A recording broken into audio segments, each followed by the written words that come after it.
General, I hope you succeed. But no matter what happens, Godzilla will live.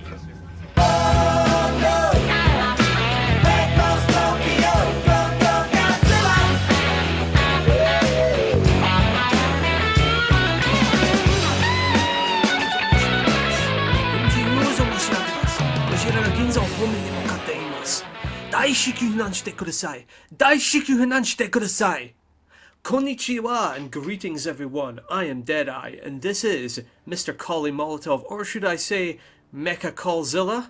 How are you doing today, sir? Well, excited to join you to talk about the hardest working actor in the business. Certainly the guy inside the suit, anyway. There's a suit? This is the Movie Pill, and today, we're talking Godzilla.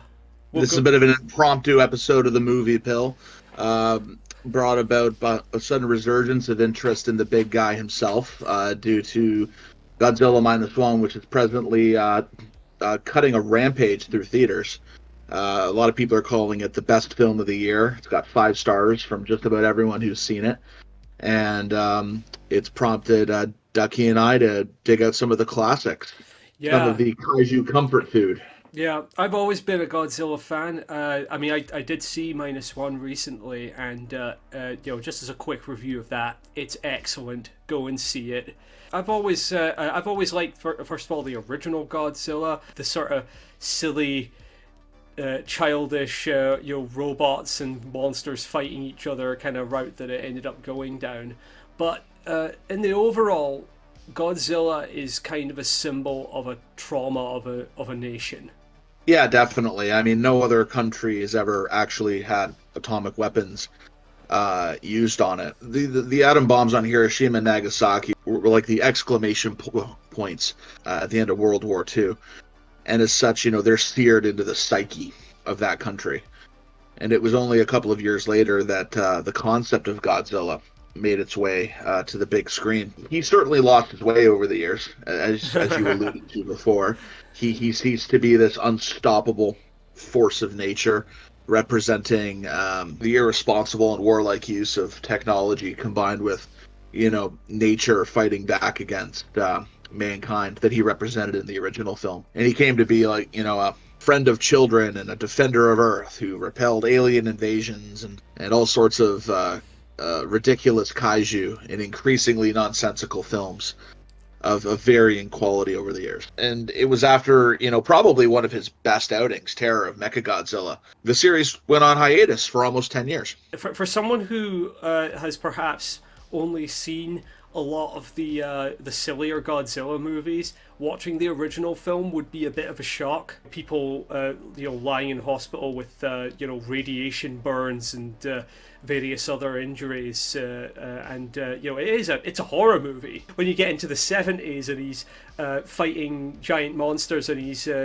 teaming up with Jet Jaguar, it's in pretty stark contrast. But like you say, it went on hiatus for quite a while until around 1984, 1985, when this movie, or should I say 2 movies actually that we're going to be talking about, 2 versions of the same movie eventually came out, and that is the Japanese version, which is The Return of Godzilla, and the American version, Godzilla 1985. Godzilla 1985 was the first Godzilla movie I ever saw. This movie's been with me my entire life, from the first time I saw it when I was maybe 5 years old. So it was the first one that my parents got for me when I showed an interest in Godzilla as a little man. And it was probably not the best film to expose a child to Godzilla, because I think my parents approached it with, oh well, Godzilla, he's funny, he's campy, it'll be child friendly.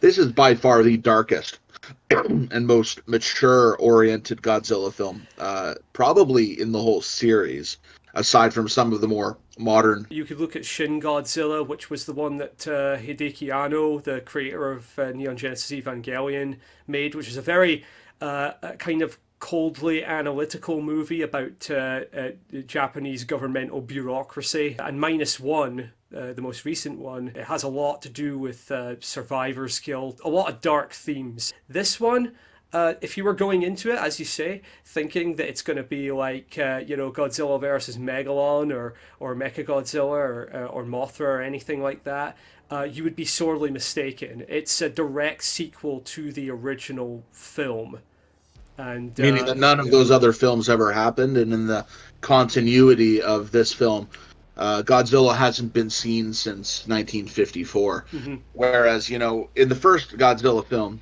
1954, we actually see Godzilla's body decompose before our eyes due to the oxygen destroyer weapon. Yeah, Godzilla is very definitively dead in the very first film, which leads to the Godzilla logic conundrum of this film, which is, if Godzilla was melted away in the first movie, is this actually the same creature that attacked Tokyo in 1954 that has come back, or is it a second Godzilla? the Japanese version and the American versions seem to take slightly different stances on this. The Japanese version, they just refer to Godzilla as Godzilla. They don't really question as to like whether it was the original one or if it's another one that has appeared.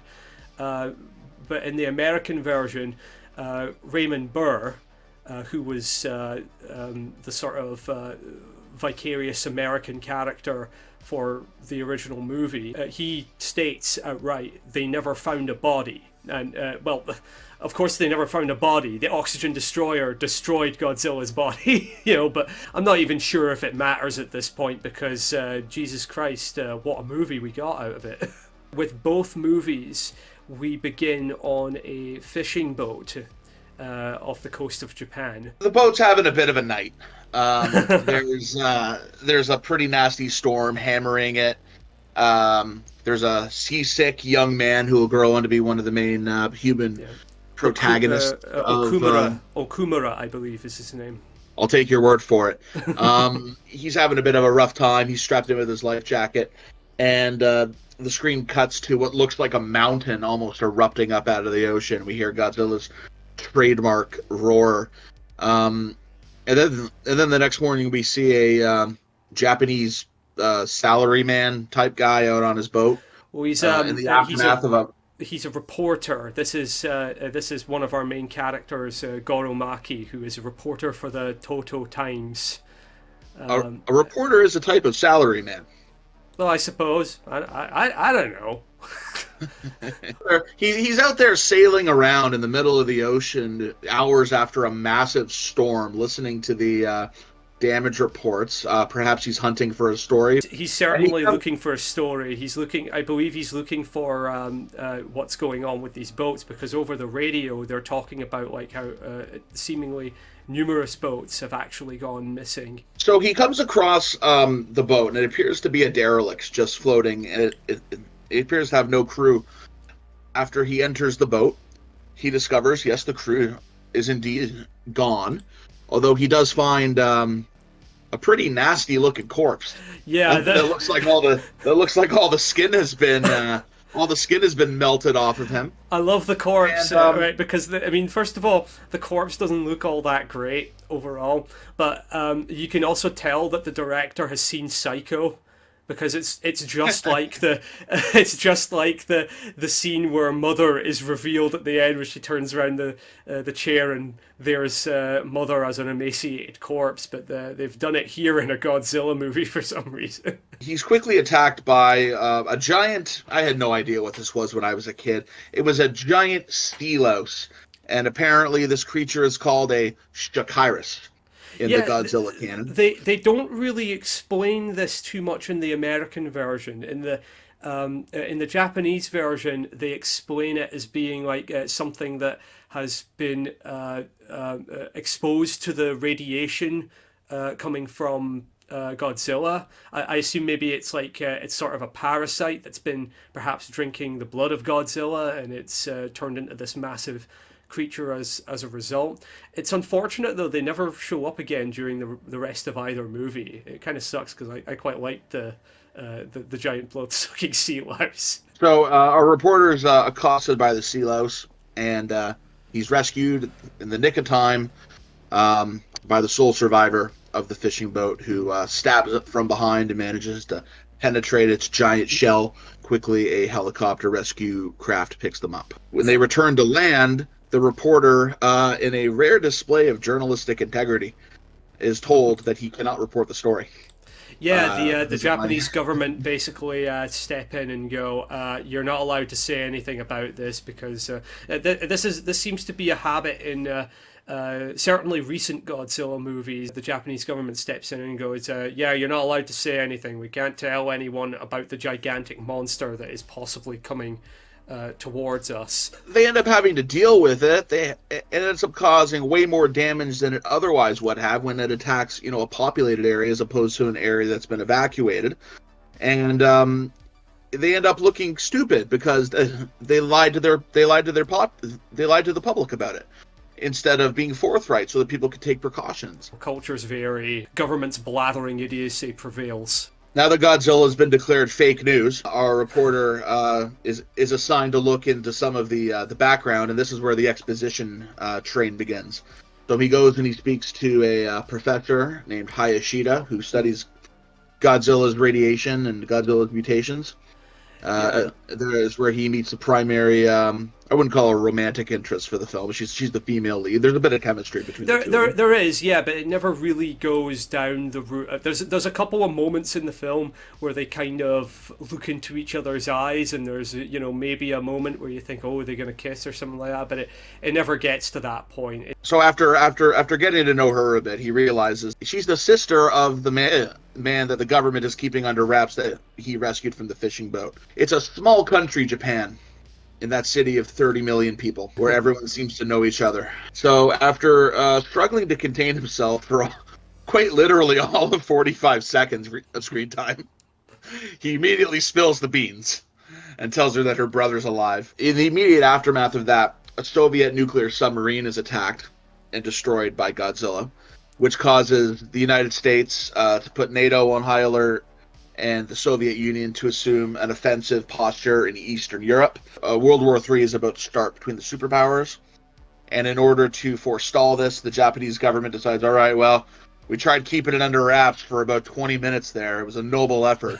Let's come out and tell the world that Godzilla's back. There's a scene where we see both the American envoys to Japan and the Russian envoy to Japan showing up at this conference where they're going to talk about how they're going to deal with Godzilla. It all comes down to, you gotta let us nuke you. Yeah, it's it. It's just like they're both just like, you gotta let us nuke you. Look, I know it happened before and it sucked, but look, you're gonna have to let us do it. All right, it's the only way. The Russian guy, he's really intense, and the American guy, like whoever they got. I don't know what kind of direction they were giving him, but the way he delivers his lines, the way he says Godzilla, apart from anything else, really struck me. Like, Godzilla. We must stop Godzilla.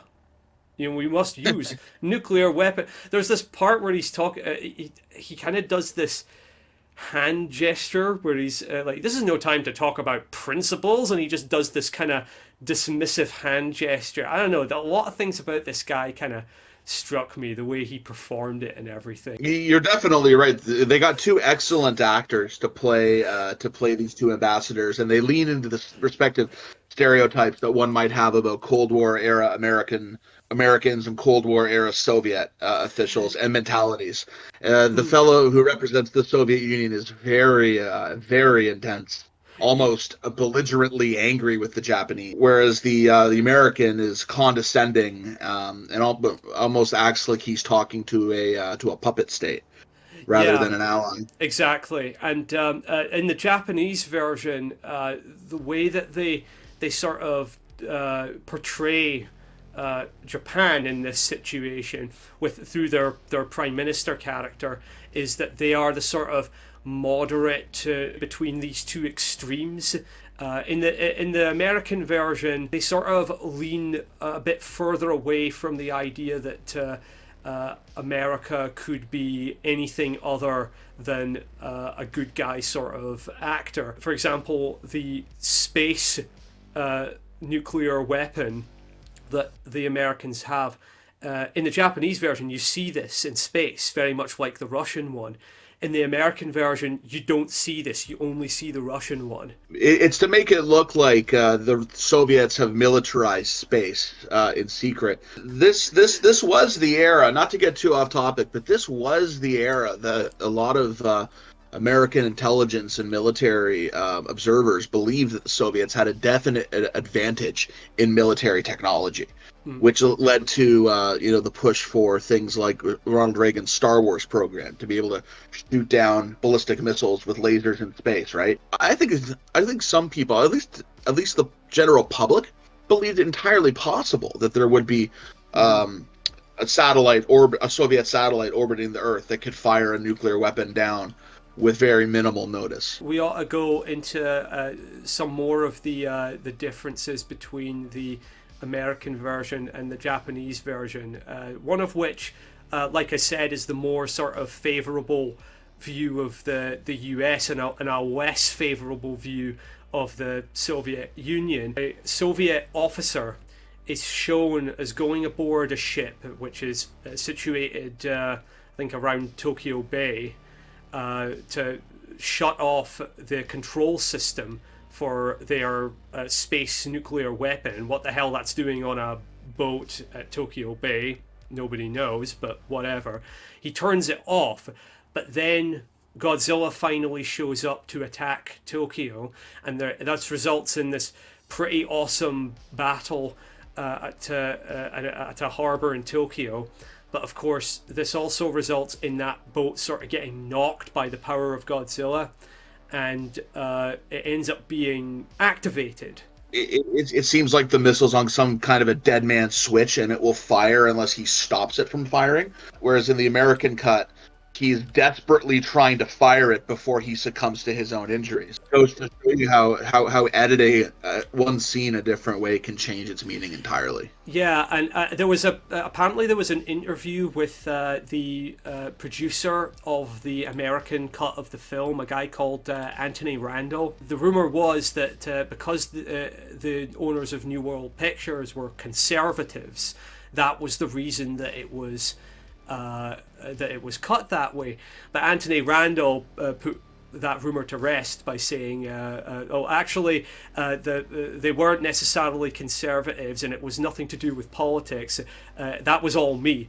I just decided, wouldn't it be funny if the Soviets did it deliberately? So that was the only reason that they changed it. We did it for giggles. Yeah, did it for shit. The producer did it for shits and giggles. Although, to be honest, I mean, I don't think either of us really cares that much about it, being the ardent anti-communists we are. I think we find it okay to portray the Soviets as being murderous shitheels. I have a number of Russian friends that I think the world of, but I love nothing more than some Soviet bad guys in 1980s movies. Oh, yeah. The other big difference between the Japanese and the American cut to this film is the insertion of an entire subplot taking place in the Pentagon, I believe, involving Steve Martin, Raymond Burr's character from the American cut of the very first Godzilla movie. Yeah. In that film, he was a reporter who was caught in Japan during Godzilla's first attack on Tokyo back in the 50s. I quite enjoyed the American Pentagon subplot in this film for a couple of reasons that really occurred to me. One, I think it's actually surprisingly well written.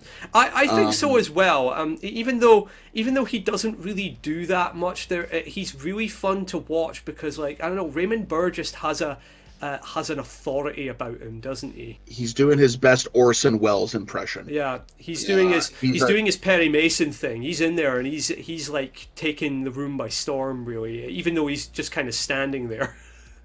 As this prophet of doom throughout his scenes, he's fondling this Oriental style dragon amulet sort of thing in his hands.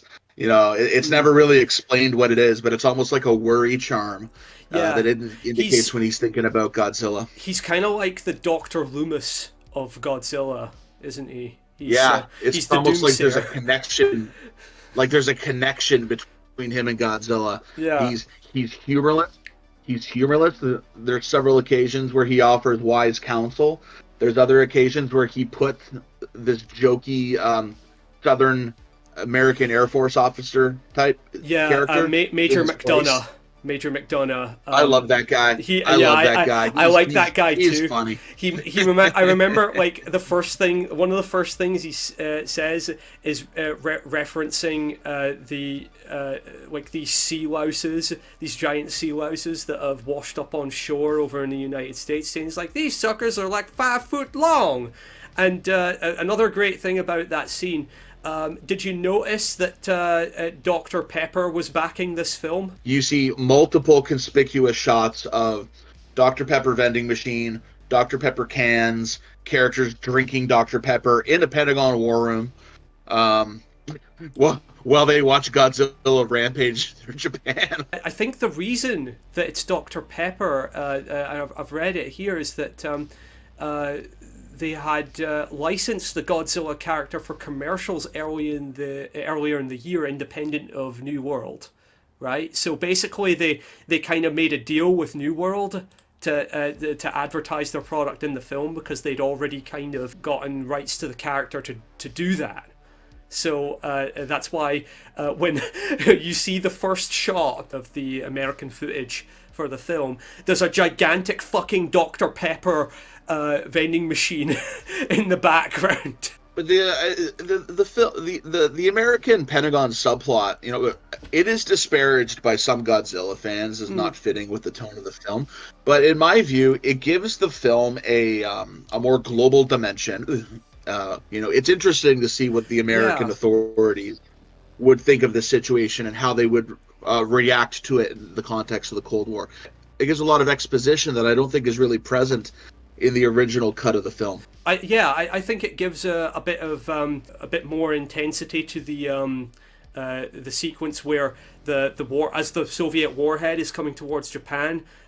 America has launched their own warhead to try and stop it, and you know, they are sort of watching and reacting to it as well. I kind of think the American cut is a bit better paced. I think it's a bit of a tighter movie overall, actually, because the Japanese version, whilst it does give us a bit more of the main characters and a little bit more of certain action scenes, which we'll talk about in a second, it is quite a slow-paced movie. It's a bit uneven for me, a bit too long, and the American cut, I think, actually cuts it down to a pretty good 85 minutes, personally. Yeah, it's a quick watch. It's a quick watch. You get into the action relatively quickly. You go from action sequence to problem to action sequence to, you know, climax of the film.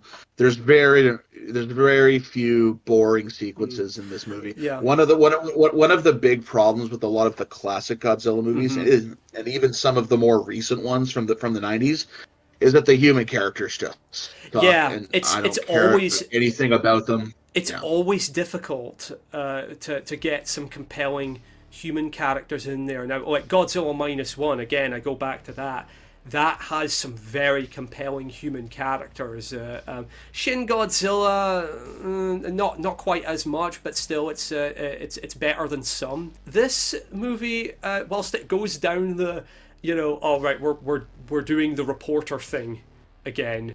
We get some pretty decent proactive sort of characters that are good to watch. Most notably in terms of side characters, human characters in the original, because let's be honest, Godzilla's the main character. Oh yeah. When it comes down to the actual human characters, I don't know his name, but he'll stand out in your mind. There's no one quite like him in any other Godzilla film. It's the guy who breaks into the restaurant in Tokyo to serve himself a giant meal, who talks shit to Godzilla's face, who tells him to get lost, learn some manners, don't let it act like such a big shot. You just got to town. He's got one of the most memorable shots in the film as well, when like he's running away from Godzilla, and he's sort of running in slow motion, Godzilla behind him. I mean, who says the Japanese cut doesn't have any humor in it? You know, like both cuts do, and that guy's a memorable one. Even though he only really appears in a few scenes, and he's never really named. He's just kind of a bum. But it adds a dimension, like there would be these characters. Very often, the characters in Godzilla movies are portrayed as being extremely serious. Oh Um, yeah, you know, that's a huge issue for me. Yeah. and it's rare that we get a character who, but when they are comic relief characters, they're comic relief in the style that would appeal to a child's humor sensibilities. Yeah. Whereas, we get this fellow, and he just leans into it, man. He chews the scenery. He enjoys every minute of it, and there's no one else like him in the Godzilla universe. I'm So, like, Gondo, I salute you, sir. this dude sees a giant lizard absolutely wrecking Tokyo, fucking American nuclear bomb style, and he just rubs his hands and thinks, opportunity. I'm gonna go steal some food from a restaurant. Yeah, I salute him. He's great. We should probably talk about what has got to be my favourite action scene in the whole film.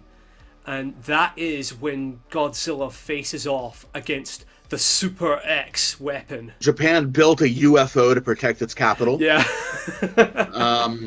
I'm not gonna. I'm not going to say that it wasn't built with help from the Germans in World War II, because it certainly looks like some of the things that they experimented with towards the end of the war. But they managed to trick Godzilla into opening his mouth with flares, and then they shoot cadmium missiles down his throat, which the film implies gives him a massive case of heartburn. Now, Yeah. I did a little research on this the other day, and I'm going to put my scientific hat on for the audience. And I can tell you that cadmium is a real element, believe it or not. It's not something that was invented for a Godzilla movie, and Yeah. it's known for its ability to absorb neutrons. So in real world nuclear reactors, cadmium rods are sometimes used as the control mechanism because of their neutron absorbing properties. The idea is that by absorbing neutrons, the cadmium rods can slow down or halt the nuclear fission reaction, which is the process that releases the energy. So in the context of a Godzilla movie, this concept is adapted to Godzilla being a creature powered by nuclear energy. So he would theoretically be susceptible to a substance that can interfere with nuclear reaction. So it's almost like by shooting the cadmium missiles down his throat, they're disrupting the nuclear processes that make his nuclear heart pump, pump, pump, pump, pump, pump. And you actually hear his heart struggling to work after he digests two of these missiles. Really, I just thought that Godzilla was having a bit of a rest after almost having the back of his head blown out with 3 cadmium rounds. he collapses like me at 3 a.m. at a bad party. Knocks right into a building.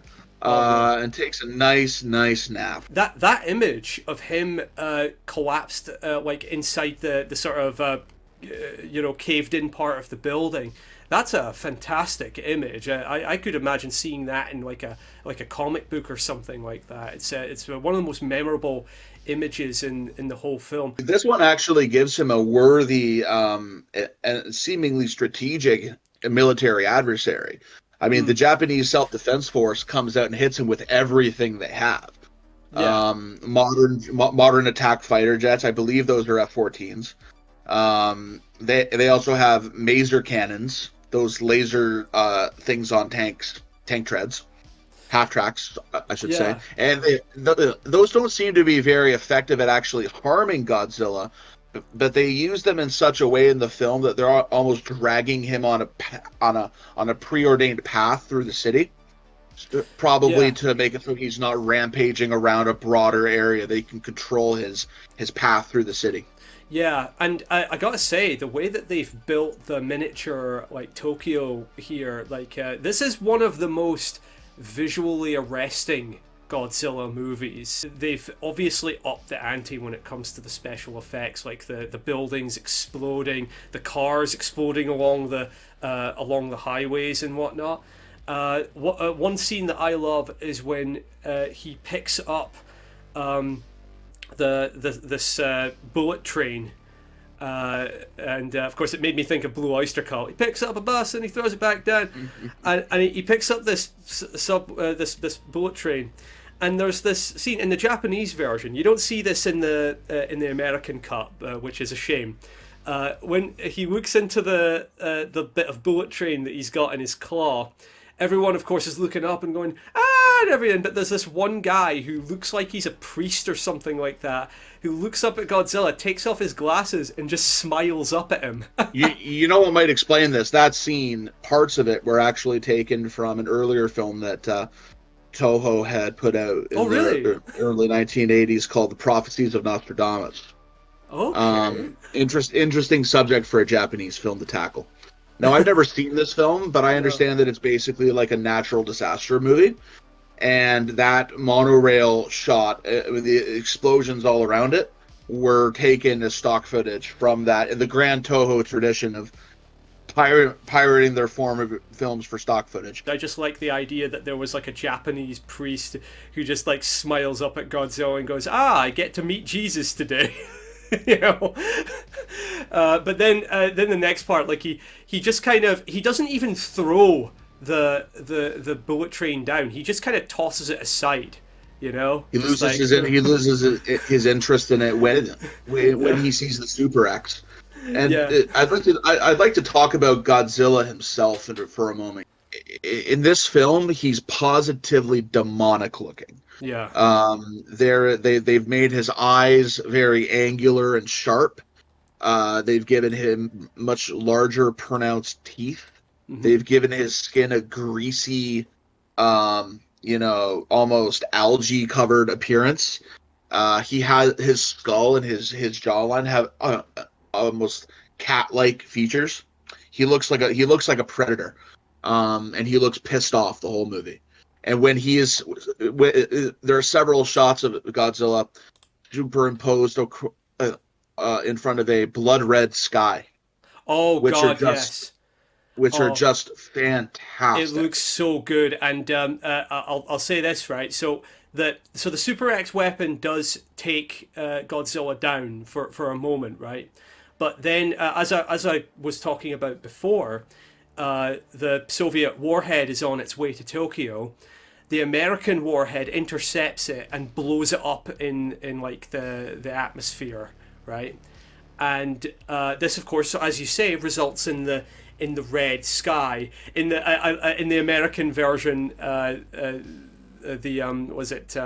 McDonough makes comment to this to Raymond Burr, talking about, oh, this is a completely natural thing after a nuclear explosion. It's totally harmless. And then Raymond Burr just looks at it as like, you're a fucking retard, boy. You know, I mean, he doesn't precisely say that, but as if a nuclear explosion in and of itself is, one, a natural thing, two, completely harmless. Yeah, exactly. I just want to give another shout out to Major McDonough, played ably by Travis Swords, which is an awesome name, by the way. Which is a great name for an actor, I gotta say. You know, he hasn't been in too much. He was mostly in some made-for-TV films in the 1980s. It seems that his last on-screen role was 1990 or so. And since then, he has produced a couple films, including, surprisingly, the 2006 drama, A Guide to Recognizing Your Saints. I want to give a shout-out to you, Mr. Swords, if you're still out there, if you happen to be listening. You are probably one of the most memorable characters in a Godzilla film, and you added a lot to this picture. We salute you, Mr. Swords. What happens is this nuclear explosion goes off in the sky, and this creates some sort of nuclear lightning storm, which comes down and strikes Godzilla, which brings him back to life. And that is awesome. It brings Godzilla back. Godzilla gets his second wind and returns to the party. So now I guess we got to talk about how Godzilla is brought down in this movie, because he's been taken down in a few ways over the years. I mean, you had the Oxygen Destroyer in the first film. I can't remember how he's taken down in the second film. Can you remember? No, I've actually never bothered with the second film. I didn't mind. It's not held in particularly high regard by Godzilla fans. I didn't mind the second film personally, but I don't remember how he's taken down in that. But He's in King Kong versus Godzilla, the third Godzilla film, he's pushed off a very tall cliff by King Kong, and he just doesn't come up for air. Oh yeah. Well, yeah. That's okay. In the 1998 American Godzilla, he's taken out with missiles because that Let's not wasn't talk about that. because Let's that not talk wasn't about that film. Godzilla. It was a big Yeah, iguana. that movie never happened. Yeah, that didn't happen. But he's been taken down in many ways over the years. This time, he's taken down by his tendency towards the patterns of migratory birds. In Godzilla's first on-screen appearance in the film, where he attacks the reactor, the nuclear reactor, and draws the power from it, he drops that nuclear reactor like an empty beer can when he sees a flock of very poorly animated birds walking by and out to sea.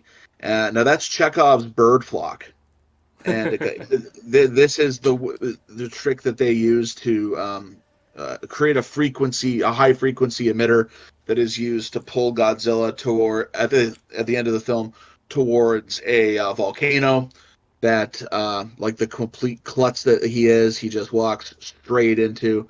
They detonate some charges around the exterior of the volcano rim, and down he goes into hell with the most blood curdling scream I think Yeah, I've ever heard. yeah, it was a pretty mental It, scream actually, certainly for yeah, Godzilla. yeah, like you could feel the pain and the sorrow. And the American version does this with Steve Martin's closing narration, where he remarks that Godzilla, it's not really his fault what he is. He's like a force of nature. He's just doing what he understands, Mm, and we have to cope with him the way that we would a tornado or a hurricane or an earthquake. Majestic score just reaches a crescendo, and hmm it's a poignant moment. It's a poignant moment that you don't Yeah, really see it in too many it's Godzilla films. it's kind of got that oh, the real monster is man sort of thing going on, but To an it's extent, yeah. yeah, but it's yeah, so an excellent ending for a Godzilla movie, a high caliber Godzilla movie such as this, I would say. Yeah, So this is top tier Godzilla, and honestly, if you haven't watched too many Godzilla films, or if you're looking for pretty much the quintessential Godzilla film, aside from the original, this is it. yeah, I mean, you don't really need to watch the original Godzilla to understand this one. There's references, particularly in the American version. They do actually use some footage from the original Godzilla movie as a sort of expository thing. But you don't really need to know. All you need to know is Godzilla showed up, did his thing, and he was brought down, but now he's back. And you've seen the film numerous times, particularly American cut, haven't you? Yeah, I grew up with this film. I had a copy on VHS that I wore out as a kid. Mhm. Um, I love this film as a kid. I've seen the Japanese cut two or three times over the years, Yeah. but this one is comfort food almost. You know? Yeah, so it's one of those films you can just throw on at any point. Yep, I can certainly see 100%. it, especially in terms of the American cut. I've always wanted to see this film. I'm glad I finally got to see it. I would say that both films have their relative strengths and weaknesses, but I think I'm probably in agreement with you, Colin, that like of the two of them that I'd be likely to throw on, it would probably be the American cut because whether you see the American footage within it as being kind of a kind of blasphemy, or but perhaps it's too humorous or whatever, and hell, perhaps even it's kind of useless despite it being entertaining in my opinion. It's the overall film is very tight. It's very well cut together, and it's well paced, and you get to the action quite quickly. Whereas the You've got all Japanese cut is much slower paced. It's a bit more introspective. It's a bit more cerebral in places. A bit more political, perhaps. it's of course, it sort of shows Japan as being the, like I say, the more moderating force between the two extremes that just want to test out their toys. But the American cut is a good, quick watch that's very action packed, and I would say the Japanese cut. It lingers on a bit more about the with like the Super X weapon, which I really like. I love that particular sequence. I think it looks great. It's one of the best looking Godzilla films, in my opinion. Really. Oh, definitely. Yeah, the cinematography in this film is top notch. It makes Godzilla terrifying again. If you're wanting to get into Godzilla, and maybe you're a bit irked about watching a black and white movie. I mean, well, first of all, what the fuck is wrong with you? Watch the original Godzilla. But secondly, if you really don't want to, check out either Return of Godzilla, the Japanese version, or Godzilla in 1985, the American version. Both have their strengths, but both are great movies. I give it 5 leaking nuclear reactors out of 5. This has been another episode of the Movie Pill. It's been nice to sit and talk about big lizard movies. There's so many layers, man. There's so many layers. As I said before, Godzilla is by far the hardest working actor in the business. He's been at it consistently since 1954. He goes on hiatus occasionally. He comes back. He puts in the work. Yeah. This is a man who takes his role seriously. Some people see he's just a suit or a puppet or a special effect. Godzilla's alive. Godzilla lives in you and me. He can never die. Godzilla is truly immortal. This has been the Movie Pill. I'm your host, Deadeye Ducky, and this has been the monstrous Mr. Molotov. Say bye to the people. Stay based, stay movie pilled, and don't use nuclear weapons, no matter what. And may you ride the night to the morning sun.